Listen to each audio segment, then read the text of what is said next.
When people have something horrible happen to them, eventually it is a spiritual struggle.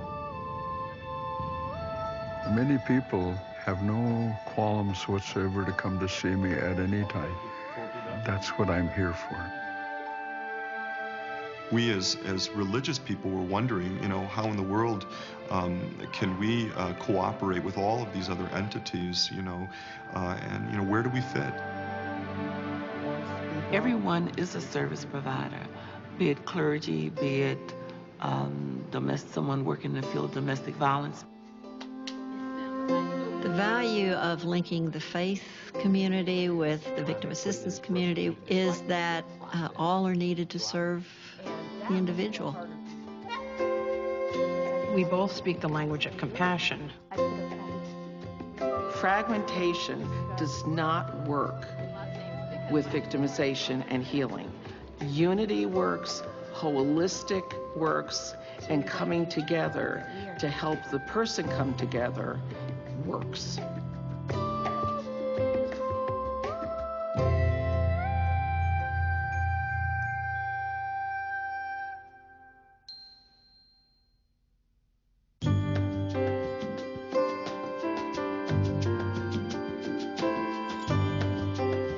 In 1982, the President's Task Force came out with its report on crime victims. Studies have shown that clergy were one of the first places that victims started to go to in the natural course of seeking counseling or moral support.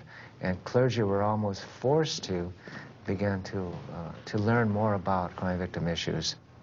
I got involved as a police chaplain with the Santa Fe County Sheriff's Department, the Santa Fe Police Department, because of the trauma that these officers were going through. This was that shooting that happened out there off of Rufina Street, and I was the second officer there. I was back up to David, and I just was kind of overwhelmed with the whole thing. Ministers began being asked by police departments to assist in counseling of police officers. I saw a lot of law enforcement officers that were in pain, that didn't know how to process. I was right there to help them.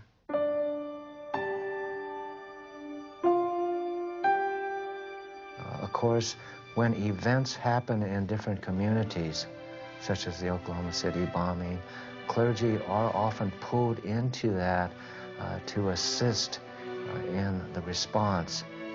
So I made my way back down to the temporary morgue, and when I walked in, our officers, our detectives who were working that scene were, you could tell, were traumatized.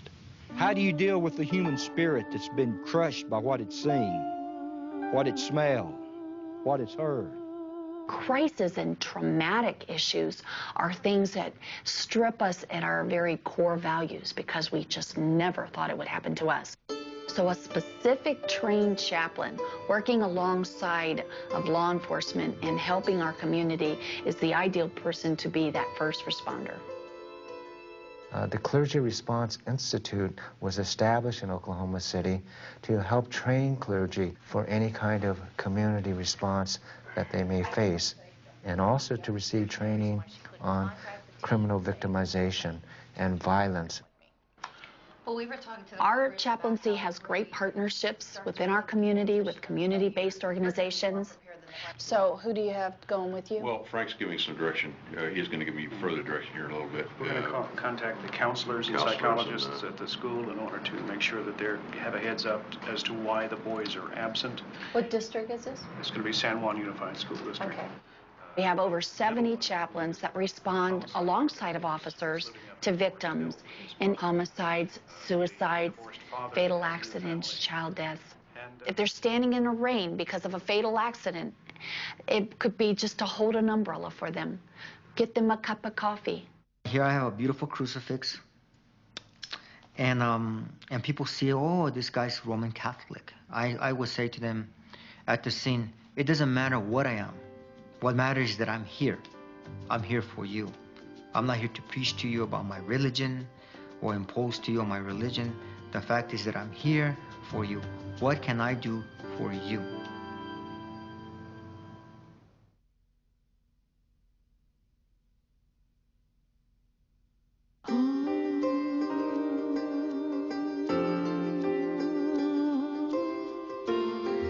Sidran Institute is a national nonprofit organization whose mission is to educate all the different professionals and individuals who work with victims, and their expertise is on trauma. The challenge was to explore ways to bring the faith community and the secular service providers who work with victims together to form a cohesive network.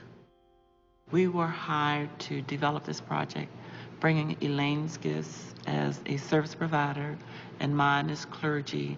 The more traditional service providers actually will say to you, I cannot meet the spiritual needs of many of the people who come to me for help.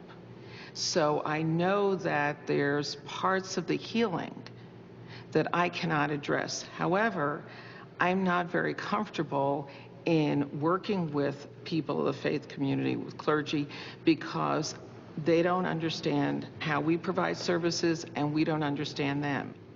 The justice system is beautiful in this country, but it's also complicated.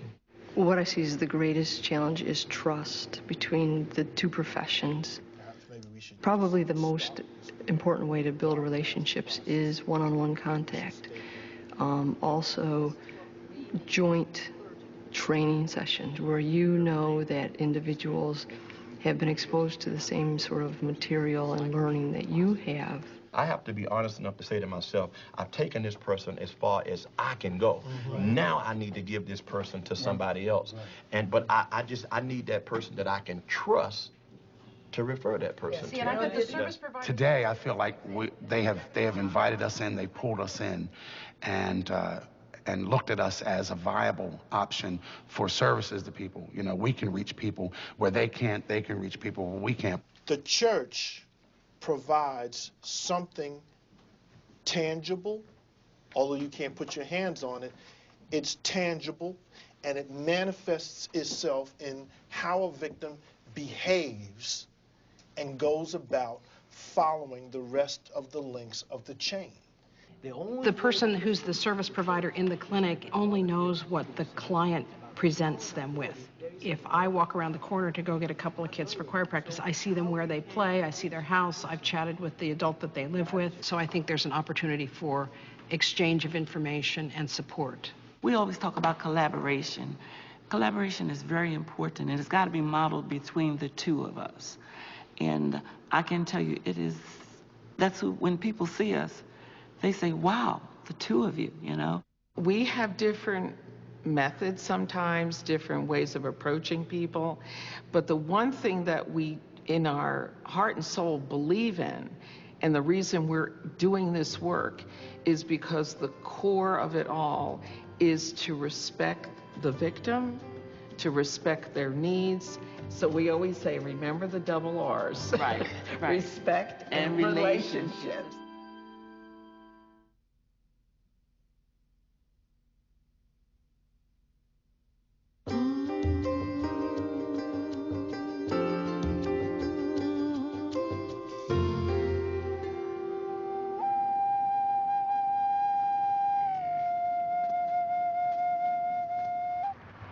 The Kalispell Reservation is located next to the city of Usk in northeast Washington, about 40 miles south of the Canadian border.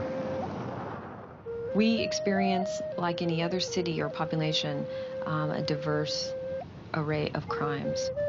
We have a high population of the individuals that we work with that are experiencing domestic violence, sexual assault.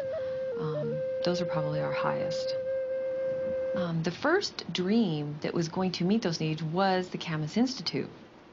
It would provide, you know, the health and wellness services and any other services basically that would meet the tribal needs for the elders, the children, and all that.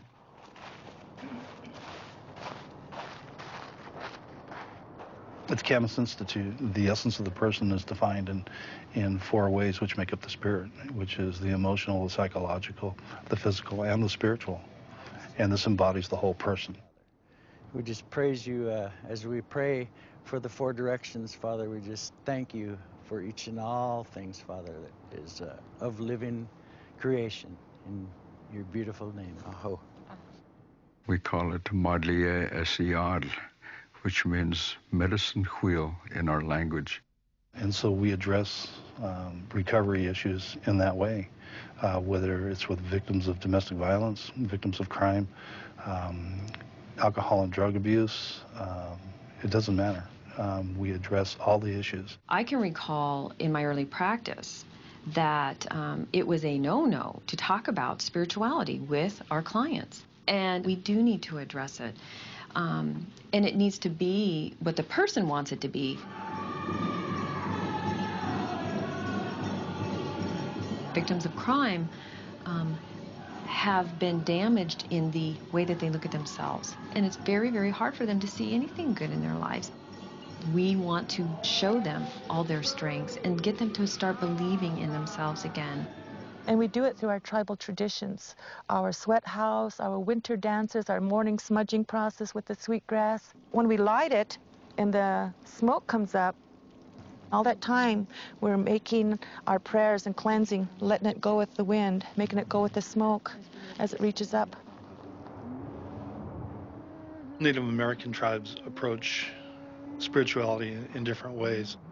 Each tribe has its own sense of spiritual practice. Spiritual practices vary depending on region, location, time of the year.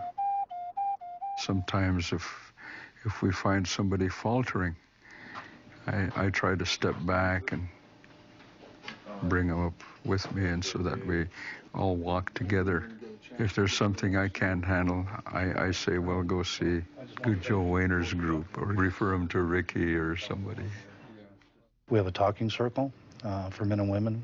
Then we have what we call our White Bison recovery support groups. We have men's, women's, children's, family. I'm a survivor of domestic violence. So that means my children learned it. So they need to talk about it. I think my age group is saying, no, we need to talk about these domestic violence secrets and heal from them. Even though I was a professional woman, educated Indian woman at that time, that domestic violence, if it hadn't been for our tribal traditions, I could never have broken it.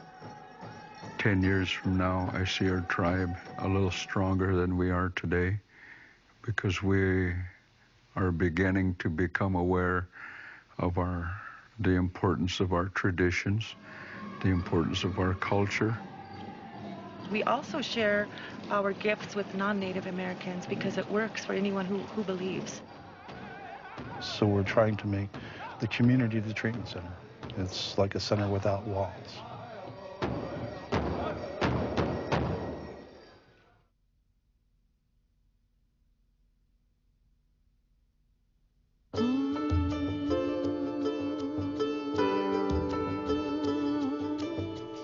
The idea of drawing together the Daughters of Abraham came with 9/11. I was very compelled to do something, but could not figure out what that something was. Until that happened, I didn't realize that people really don't know anything about us. And all of a sudden, they're looking at us like we are the enemy. For a while, my housekeeper, she wouldn't let me leave the house because I wear a scarf. And she was nervous. She thought somebody would attack me.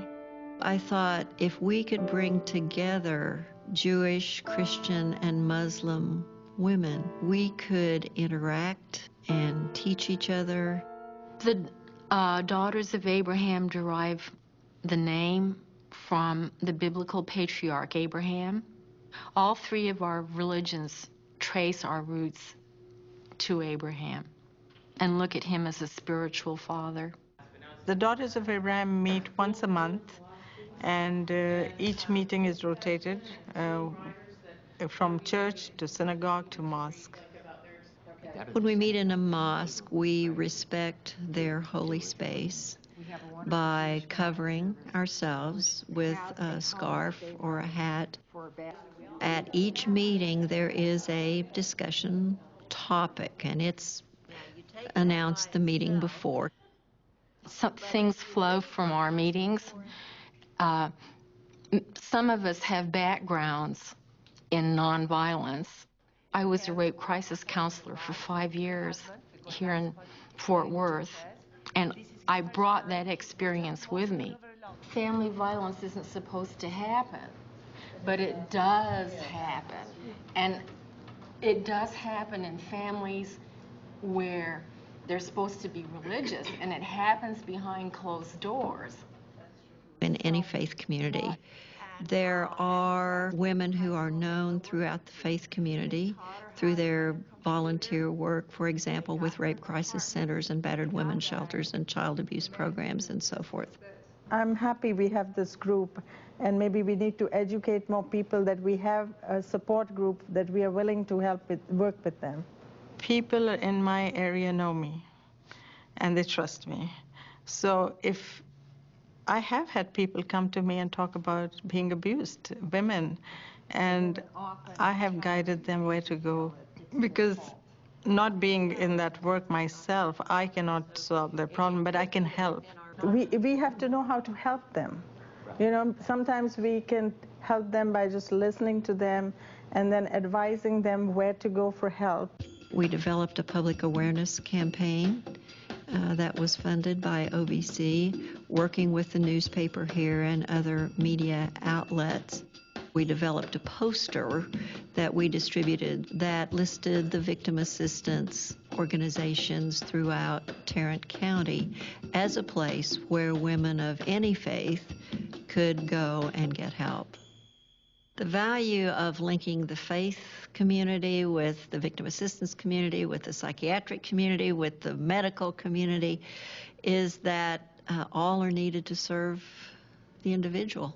I want every community to have a Daughters of Abraham group where they can reach out to each other and get to know each other, get to understand their faiths, and be ready to help each other.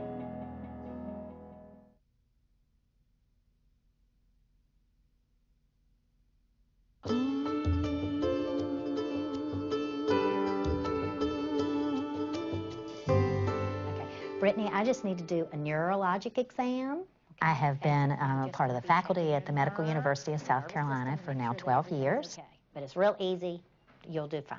I was fortunate to be involved with Church of the Holy Cross, so that made me also think about what are churches doing? What are synagogues doing? What are faith communities doing to help victims of child abuse and neglect?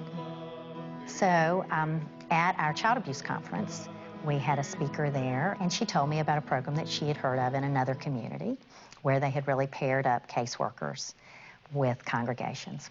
And I started thinking, we live in the city of churches. We can do that here. Eve sent a letter to many of the churches asking us to come to a meeting to form this organization to assist citizens in our community. And she was hoping to get a conglomerate of different faiths and bringing them together to work within the community. Eve is a religious person and attends church regularly, and I'm Jewish, and I also attend synagogue regularly, and it sort of just felt like the right place, you know, to start reaching out to people.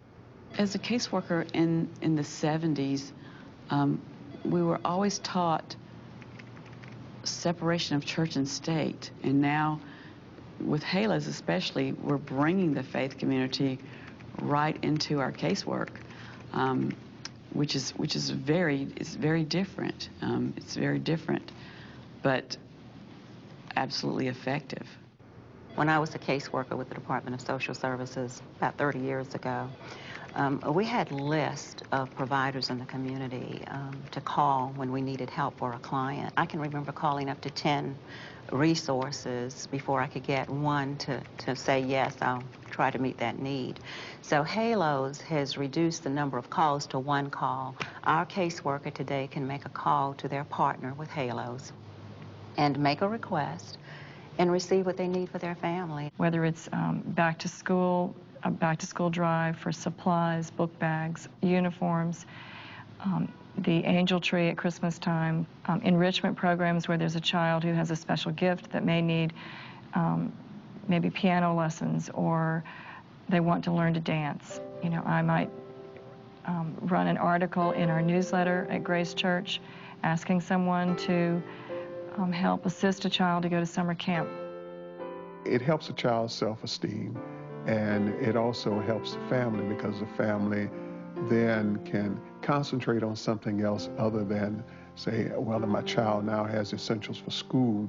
Now I can devote my time to seeing that other areas of the family are stabilized. I have a couple of really nice thank you notes.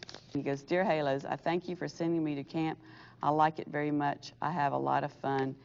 And he drew a picture of himself in the pool.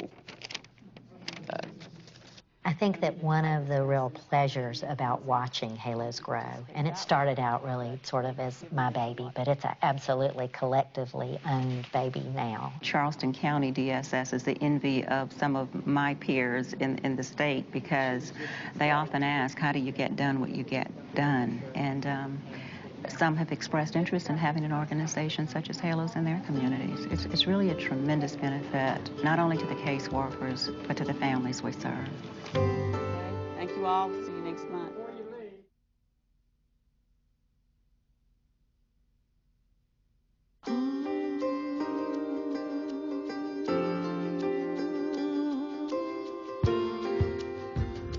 The faith-based community has long been dedicated to helping those who are exploited. I'm a victim of trafficking, and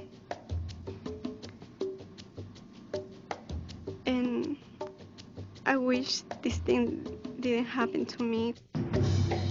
Human trafficking is any kind of recruitment, harboring, transporting, obtaining a person for the purposes of commercial sex or forced labor. As we all know, slavery has been outlawed for a very long time, but in fact, this is modern-day slavery. I came here when I was 17 years old, and I came here with a family from my country as their babysitter. When I got to this country, things were nice, but after a few months, things change. People are tricked or forced or abducted or threatened into situations which, against their will. Many times, victims of human trafficking come from countries where religion is extremely important to them. So it has not been uncommon for a church to be the only point of contact for the victim of trafficking. I couldn't go nowhere. I couldn't have friends. I couldn't go to school. Trafficking victims often are, observed and constrained. One opportunity for them to leave their trafficking location is that some are allowed to go to church. And so that may be the one small window of opportunity to engage with that victim and begin the identification and the rescue process. Before, when I was there in Peru, she told me that, you have your friend there, and you could go out and everything, you could go to school and all that. But, after that, once I got to this country, it was totally different. He ended up working many, many hours per day, per week, under threat of deportation or harm to his family, his mother and sisters in Peru. I think it was 4 in the morning. Immigration officers came downstairs and they went to another rooms. When I heard them, I just tried to run away. So what can I do? I tried to run away, but they caught me when I was outside. Once the investigation gave enough information to the ICE agents that they were possible victims of human trafficking, they were brought back and were placed in a hotel. However, the victims were not willing to come forward with a lot of information. They were absolutely terrified to speak. This is the most vulnerable time for a victim because they have just come out of a slavery situation. They need the most intensive services. A couple of people from my office, including me and Safe Horizons, we went to the hotel. Once I identified that we were from the Catholic Church, that's when people started talking to us. They told me that they're going to help me all I have to do is just tell the truth. And that's what I did. Yeah, they were really nice. They were really nice to me. Many faith-based organizations, and this is certainly true of ours, have the networks to do effective work. And so that makes us a natural in terms of doing the services. By working with refugees and providing resettlement services, we know whom to go to. We know that people need housing. We know that people need to eat, and how to organize large groups to provide these kind of services. We have many partners in the community that add pieces to our program that we don't do, and I think it enriches our services because it's a difference in agency and personnel and maybe philosophy. Faith-based organizations are part of this broad network. That's why it's been encouraging to see non-governmental agencies and government agencies really come together in, victim-concerned way, victim-centered approaches to work as a team to address all of those needs.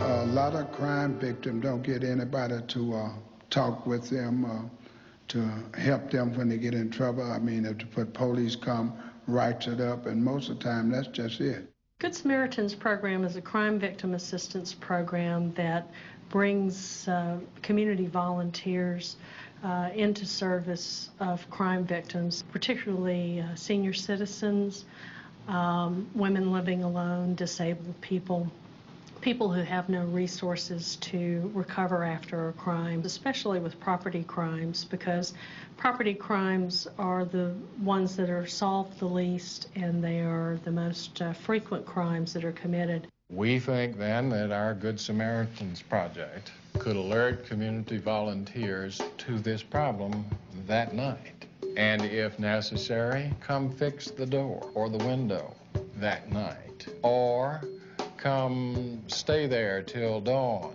or till another family member can come. The Good Samaritans program has been growing for the past year into some new communities. Pritchett is a city that has been stricken by poverty and crime. Our church is right in the center of a poverty-stricken area, and we do a lot of ministry work. The Good Samaritan program, the major attraction to me was that we get community, faith-based community, to be a part of, looking out for those that have been victimized. We work with volunteers throughout the community, but we recruit the volunteers by going into churches. John Jones, Trinity Lutheran. Minnie Dewberry, First Baptist of Pritchett. We train the volunteers by bringing them into a 4-hour training session because they need to be compassionate and understand what crime victims experience. How many of you have been a victim of crime? Just show of hands. A lot of our victims need someone just to listen, and it's important to be able to have the communication skills and the listening skills to help those who have been a victim of crime. Do you think schools should have sex education as part of their curriculum? We also have a lot of exercises that we use to see what your values are. Sometimes it's hard. We think we know what our values are, but when we do that little exercise, sometimes things change. And with this exercise, they're able to see that, these are my values, but I can't force those things on others. Hey, how you doing? I'm fine, thank you. How you doing? Callie Sanders. Good to meet you, Miss Sanders. Nice Miss Sanders? So we do some victim service specific training, and then we also do some training on how to fix a lock or how to board up a window.